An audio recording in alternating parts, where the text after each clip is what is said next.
ఇంట్లో చేసే కొబ్బరి చట్నీకి ఎందుకో హోటల్ టేస్ట్ రావట్లేదా? హోటల్‌లో ఇడ్లీ తింటే చట్నీ కోసమే ఇంకో ఇడ్లీ ఆర్డర్ చేస్తాం కదా! అదే టేస్ట్‌తో మన ఇంట్లో కూడా చేసుకోవచ్చు. హాయ్ అండి. Welcome to Neelu's cooking world.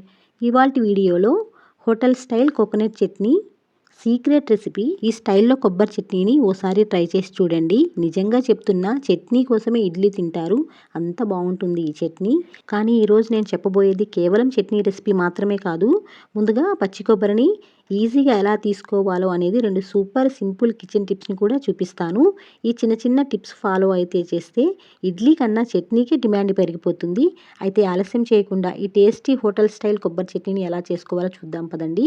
ఇక్కడ నేను కొబ్బరికాయని తీసుకున్నాను. ఇప్పుడు ఇందులో సగం భాగాన్ని తీసుకుని ఒక నైఫ్‌తో ఇలా చిన్నగా కట్ చేసుకుంటే సింపుల్‌గా వచ్చేస్తుందండి, ఎక్కువ కష్టపడిపోకుండా.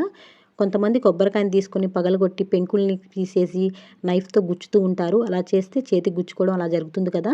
ఈ సింపుల్ టెక్నిక్‌తో ఈజీగా 2 నిమిషాల్లో తీసేసుకోవచ్చండి. చూస్తున్నారు కదా ఎంత చక్కగా, ఎంత నీట్‌గా వచ్చిందో. కొబ్బరి ముక్కలు కూడా ఎంత చిన్న చిన్న ముక్కలుగా కట్ అయినయి చూస్తున్నారు కదా! చాలా సింపుల్‌గా 2 నిమిషాల్లో చేసేసుకోవచ్చండి. ఇప్పుడు సెకండ్ టెక్నిక్ చూద్దాం. స్టవ్ ఆన్ చేసుకొని కొబ్బరి చిప్పని పెట్టి స్టవ్‌ని లో ఫ్లేమ్‌లో పెట్టుకొని ఇలా అన్ని వైపులా తిప్పుకుంటూ కాల్చుకోవాలండి.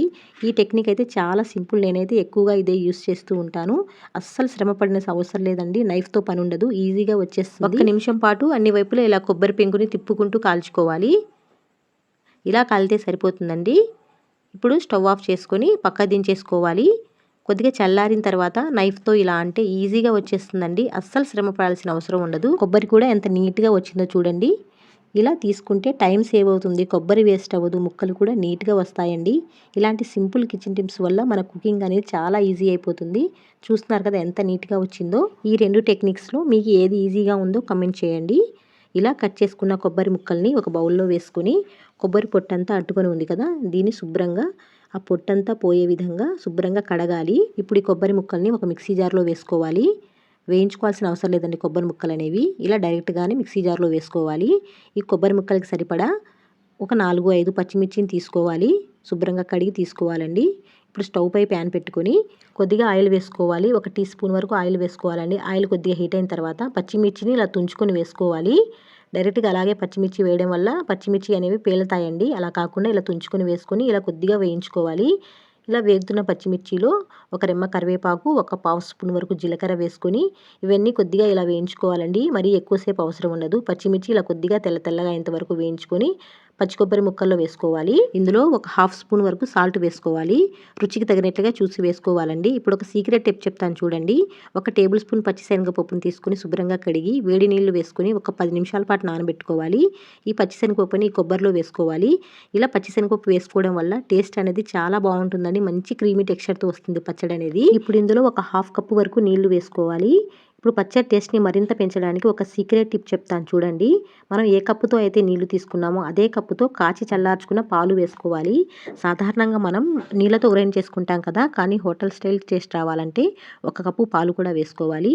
ఇలా వేసుకొని చేసుకోవడం వల్ల పచ్చడి టేస్ట్ అనేది చాలా క్రీమీగా, చాలా టేస్టీగా ఉంటుందండి. అరకప్పు నీళ్ళు వేసుకుంటే ఒక కప్పు పాలు వేసుకోవాలి. ఇలా వేసుకొని పచ్చడిని గ్రైండ్ చేసుకోవాలి. ఇలా కొబ్బరి చట్నీ లైట్‌గా బరకుండే విధంగా గ్రైండ్ చేసుకోవాలండి. చూస్తున్నారు కదా! ఇలా సన్న తొలకుండాలన్నమాట. చట్నీ అప్పుడే మనకి బాగుంటుందండి. చూడండి, చూస్తున్నారు కదా! ఇంతకన్నా మెత్తగా చేయకూడదండి. ఇలా ఉంటేనే ఇడ్లీల్లోకి, దోసల్లోకి, గారెల్లోకి ఎందులోకైనా పర్ఫెక్ట్‌గా ఉంటుంది. మీకు కావాలి అనుకుంటే నీళ్ళు లేదా పాలు కొద్దిగా తగ్గించైనా వేసుకోండి. చట్నీ టేస్ట్ అయితే చాలా చాలా బాగుంటుందండి. వట్టి చట్నీనే స్పూన్ వేసుకొని తినేస్తారు, అంత బాగుంటుంది. ఇడ్లీల్లోకి చట్నీ నంచుకోరండి. చట్నీలోకి ఇడ్లీ నంచుకుంటారు. చూస్తున్నారు కదా ఎంత పర్ఫెక్ట్‌గా వచ్చిందో. కన్సిస్టెన్సీ అనేది ఇలా ఉంటే సరిపోతుంది. ఇక్కడ ఒక విషయం చెప్పాలండి, మీకు డౌట్ రావచ్చు. చింతపండు కానివ్వండి, వెల్లుల్లి కానివ్వండి, అల్లం ఏది వేయలేదు ఏంటి అని. హోటల్స్‌లో కానివ్వండి, బండ్ల మీద చట్నీ చేసేవాళ్ళు టిఫిన్ చట్నీస్‌కి అల్లం కానీ, చింతపండు కానీ, వెల్లుల్లి ఏది వేయరు. దేనిలోకి వేస్తారంటే టమాటో చట్నీ చేస్తారు కదా పునుగులు, బజ్జీల్లోకి, ఆ చట్నీల్లోకి మాత్రమే చింతపండు అనేది వేస్తారు. కొబ్బరి చట్నీ, పల్లీ చట్నీ వీటిల్లోకి వేయరు. ఇప్పుడు ఈ చట్నీకి తాలింపు అనేది వేసుకుందాం. స్టవ్ పై ప్యాన్ పెట్టుకొని ఒక హాఫ్ స్పూన్ వరకు ఆయిల్ వేసుకొని తాలింపు గింజలు, ఆవాలు, జీలకర్ర, మినపప్పు, శనగపప్పు వేసుకొని కొద్దిగా వేగిన తర్వాత కొద్దిగా కరివేపాకు, 2 ఎండుమిర్చిని తుంచుకొని వేసుకొని తాలింపు అనేది చక్కగా వేగితే టేస్ట్ అనేది చాలా బాగుంటుందండి. తాలింపు అనేది మాడిపోతే చట్నీ టేస్ట్ అస్సలు బాగోదు. ఇలా చక్కగా వేయించుకున్న ఈ తాలింపుని చట్నీలో వేసుకొని కలుపుకుంటే మన హోటల్ స్టైల్ కోకోనట్ చట్నీ అనేది రెడీ అయిపోతుంది. ఇలా చిన్న చిన్న సీక్రెట్ టిప్స్ ఫాలో అయి చేస్తే ఇంట్లో కూడా ఎగ్జాక్ట్ హోటల్ టేస్ట్ వస్తుంది. మీరు కూడా ఒకసారి ఇలా చేసి ఎలా వచ్చిందో కమెంట్ సెక్షన్లో తప్పకుండా చెప్పండి. ఇలాంటి సింపుల్ అండ్ టేస్టీ రెసిపీస్ అలాగే యూస్ఫుల్ కిచెన్ టిప్స్ కోసం మన నీలూస్ కుకింగ్ వరల్డ్ ఛానల్ని సబ్స్క్రైబ్ చేసుకోవడం మాత్రం మర్చిపోవద్దు. వీడియో నచ్చితే లైక్ చేసి మీ ఫ్రెండ్స్ అండ్ రిలేటివ్స్కి షేర్ చేయండి. మళ్ళీ ఇంకో టేస్టీ రెసిపీతో కలుద్దాం. Happy cooking.